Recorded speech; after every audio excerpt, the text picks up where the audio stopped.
After 16 years of marriage, I discovered my wife's affair with my business partner. She left me, our daughter, and now she's back demanding custody and more. I'm David, 42, and after 16 years of marriage, I never thought my life would unravel the way it did. My wife, Lisa, and I had built a life together, a family, a business, and dreams for the future. I never saw it coming when I discovered the betrayal. My business partner, someone I trusted, had been sleeping with my wife behind my back. The shock was overwhelming. I didn't know how to process it. I never expected that betrayal would leave me heartbroken, alone with our daughter, and with a future that seemed uncertain. But that was only the beginning. Just when I thought things couldn't get worse, Lisa came back, demanding custody of our daughter and more. The audacity was unbelievable, but what would unfold next, I never could have predicted. Lisa and I met when we were both in college. We were young, but we clicked right away. She was smart, driven, and shared my passion for business. Together, we envisioned a future where we could balance both family and entrepreneurship. After graduation, we didn't waste any time. We started our own business together, a small but growing consulting firm. We worked long hours, but we made it work. Over the years, we built something meaningful. Our daughter, Emily, was born in our 5th year of marriage, and she was the light of our lives. From the outside, it appeared as if we had it all.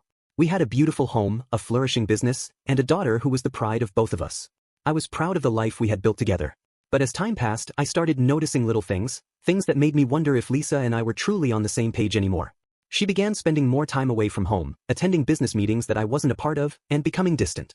At first, I chalked it up to the stresses of running a business and raising a child. I knew that we were both stretched thin, but I didn't realize that this distance would become a chasm that would forever change our lives. The turning point came when I noticed something unusual. Lisa's phone was often buzzing late at night, and she'd quickly silence it, a nervousness I had never seen before. I confronted her about it, and she dismissed it as nothing, but I couldn't shake the feeling that something was off. A few weeks later, I found an email that changed everything. My business partner, Tom, had sent a message to Lisa, one that was far too personal to ignore. It wasn't just business talk, it was an affair. The email was a confession, an admission of feelings, and a promise that they'd meet again. It hit me like a ton of bricks. I confronted Lisa that night, and she admitted it. She'd been having an affair with Tom for over 6 months. My world came crashing down. The pain of betrayal was unbearable. Not only had my wife betrayed me, but the man I trusted as a partner, someone I thought I could count on, had taken everything from me. I felt humiliated, betrayed, and lost. The business, which had once been a joint dream, now felt like a bitter reminder of what had been shattered. The fallout was immediate. Lisa left the house the next day, taking Emily with her. She moved in with Tom, and I was left to pick up the pieces of my life. The days after were a blur of legal paperwork, custody battles, and trying to navigate a world where my entire sense of security had been ripped away. My business was suffering without my focus, and I couldn't even lean on my best friend anymore, because he had betrayed me in the worst possible way. A few months later, Lisa reached out again. This time, it wasn't for reconciliation or to apologize. She wanted custody of Emily. She wanted more than that. She demanded a share of the business, claiming that her involvement in its early years warranted a financial stake. The audacity of it all stunned me. I couldn't believe that, after everything that had happened, she was coming back to ask for more. But there was more to this story, things I didn't yet know, and the twist that would leave me speechless. I'll never forget the day I first saw Lisa again after everything had happened. It wasn't for a reconciliation meeting, nor was it for anything that could even remotely be considered civil. No, she showed up at my office, uninvited, her face as cold as I'd ever seen it. The sight of her knocked the air out of me. The woman who had once been my partner, my confidant, was now standing across from me with a lawyer at her side, demanding custody of Emily. But it wasn't just the custody that made me freeze in disbelief. It was what followed that made my blood run cold. Lisa's lawyer had papers in hand. But it wasn't a simple custody agreement. It was a full-on demand for half of the business. She claimed that, because of her emotional and intellectual contribution to the company, she was entitled to a share. My mind was reeling. After everything that had happened, she was trying to turn this whole situation into something where she could benefit financially? I was dumbfounded. Before I could respond, the lawyer spoke up. "You should know, David," he said with a tone that was too smug for my liking, "there's been a considerable amount of work done on the business with both your and Mrs. Mitchell's efforts. As such, it's only right that she be compensated appropriately." The nerve of these people. It was as if they had no shame. Lisa, standing behind her lawyer, was quieter, but her presence was commanding. She looked at me with a coldness I had never seen in her before. The woman I once loved, the woman who used to smile at me in the mornings, had transformed into a stranger, someone who seemed completely detached from any emotions we once shared. I wanted to lash out. I wanted to scream at her, to tell her that I had sacrificed everything for her, for the family, for this business, and she was now standing there, trying to take it all away from me. But I stayed calm. Or at least I tried to. My eyes narrowed as I stared at her. The betrayal, the pain, all of it came rushing back in an overwhelming wave. But as much as I hated it, I knew this wasn't just a battle between Lisa and me. This was a battle for our daughter, for the future of my company, and for my dignity. I could already feel the walls closing in, and I needed to think clearly if I was going to navigate this mess. I wasn't going to let her walk away with everything, but I also couldn't let this destroy me or Emily. My thoughts were running in 100 directions, and the weight of it all was suffocating. As if all of this wasn't enough, there was still the business to consider. I had worked tirelessly for years to build it into something stable, something my daughter could one day inherit if she chose to. I had to protect it, but Lisa wasn't going to make that easy. It became clear that the business wasn't the only thing she was after. She wanted control, and control meant power. She wanted to change the narrative, to rewrite history, and in doing so, erase every ounce of trust one had ever placed in her. I could see that now. It wasn't just about the business or Emily anymore. It was about her ego, about showing me who was in charge. I tried to maintain composure as I asked, "What makes you think you're entitled to anything? You left me. You left Emily. You betrayed me, and now, you want to come back and claim what's mine." My voice wavered slightly, but I kept my anger in check. I had to think about Emily, about my future, and I wasn't going to let my emotions make decisions for me. But as I spoke, I could see something in Lisa's eyes, a flicker of guilt, of regret. It was brief, almost imperceptible, but it was there. I wasn't sure if it was an act or if she truly felt remorse, but one thing was clear, she wasn't going to stop until she got what she wanted. She'd made that perfectly clear. A few days later, I started hearing whispers. I'd heard that Tom, my old business partner, was having a hard time. His company was in a downturn, and it was clear that he was in need of financial support. What wasn't clear, however, was why Lisa was still keeping him so close. Were they still together? Was there something else going on behind the scenes? I had to find out. It didn't take long to discover what had happened. I pulled a few strings and managed to get my hands on a few financial records. What I found shocked me. Lisa hadn't just moved on with Tom, she had been quietly funneling money into his company. She was still involved with him, both personally and professionally. Everything about our divorce had been a lie. She hadn't just abandoned me and Emily for a new life, she had been manipulating the situation for months, ensuring that she had a way to profit from the wreckage of our family. This was no longer just about custody or business, it was about making sure Lisa could no longer use me, my daughter, or our lives to get what she wanted. But I wasn't done yet.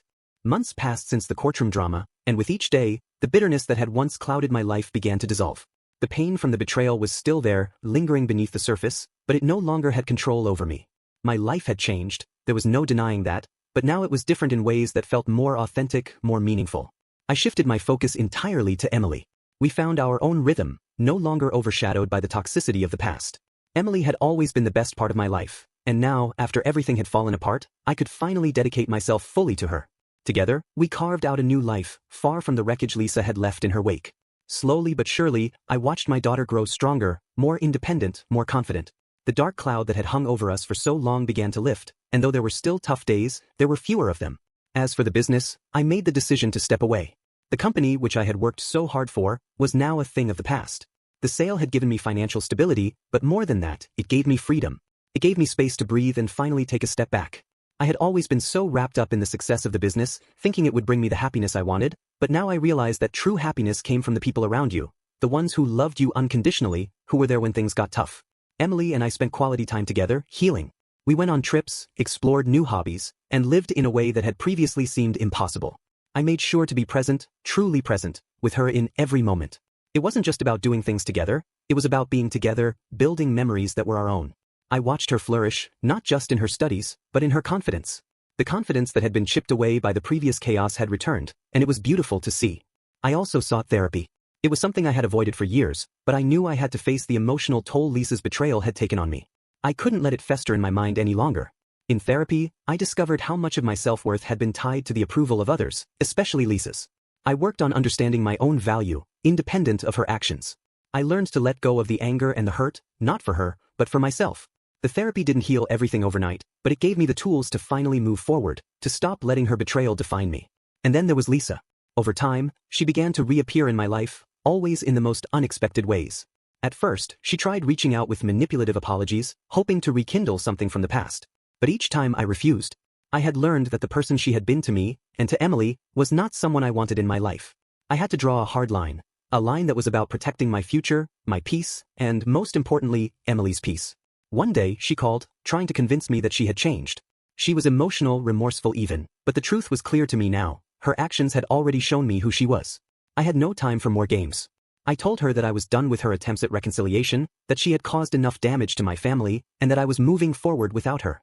I could feel the weight of that conversation lift off my shoulders. Releasing her from my life was like releasing a poison that had been inside me for far too long. By the time Emily and I went on our first vacation after all the chaos, it felt like we had truly escaped the shadow of the past. We went to the beach, just the two of us. I'd saved up enough to make this trip special, and Emily's face lit up as we spent our days on the sand and our nights under the stars. It was a time for us to reconnect in ways we hadn't been able to before, and it was there, under the open sky, that I realized how far we had come. The distance between where we started, emotionally broken, and where we were now was staggering. The growth was undeniable. I had no illusions. Lisa's betrayal would never be something I could fully forget, but I had learned to let go of the anger. The bitterness was no longer my driving force. Instead, my daughter was. I was fighting for her future, for her happiness, and for mine. The man I had been during the storm of Lisa's affair was not the man I was becoming.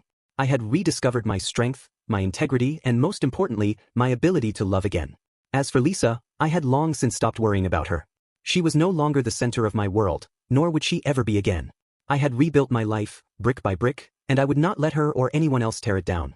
It had taken time, yes, but I had come to a place where I no longer needed her approval, and more importantly, I didn't need to be in her world anymore. The future, though uncertain, was bright for the first time in a long time. Emily and I were no longer victims of the chaos that Lisa had tried to introduce into our lives. We were survivors, stronger for it, and ready to face whatever came next, together. If you enjoyed the story, do not forget to like the video, subscribe to the channel, and hit the bell icon for notifications.